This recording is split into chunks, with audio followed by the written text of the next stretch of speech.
Avremo un risultato straordinario e l'autonomia entro il 2025 il governatore del Veneto verrà a Roma a firmare le preintese, quindi dopo 30 anni di battaglie, dopo un referendum che ha coinvolto milioni di veneti, diciamo che da segretario della Lega non posso che essere contento. Per la Lega, del resto, è la madre di tutte le battaglie, è e sarà l'autonomia il leitmotiv della campagna elettorale. Lo stesso segretario Salvini lo ha ribadito in visita all'aeroporto di Venezia all'indomani del lancio ufficiale della candidatura di Alberto Stefani al Palageox di Padova davanti a 3.000 persone, militanti e ancora futuribili candidati. Ma sarà soprattutto un Veneto responsabile, un Veneto che riconosce nell'autonomia e nel federalismo fiscale due grandi riforme per il futuro di questo Paese.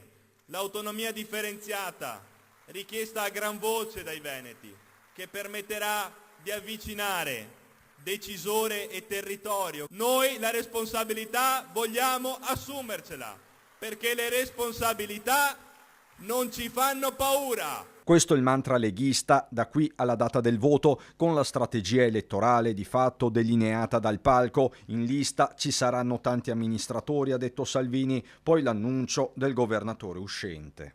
Parlandone con Alberto, ho solo una soluzione per diventare un problema reale. Mi candido capolista in tutte le province.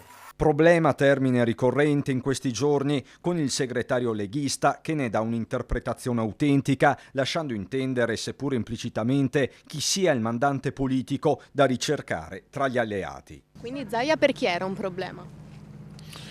Ma magari pensa qualcuno che non ha voluto liste civiche, liste personali.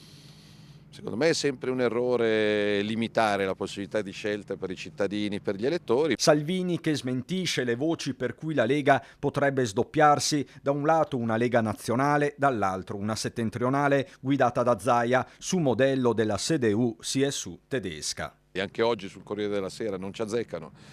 Tanti i nodi ancora da sciogliere con il nuovo protagonista che sembra volersi smarcare da polemiche, strategie e ricostruzioni. Amministrare, fare e cercare di portare a casa risultati. Questo è quello che conta. I veneti sono un popolo pratico, non amano le polemiche e quindi chi vorrà fare polemica la farà da solo.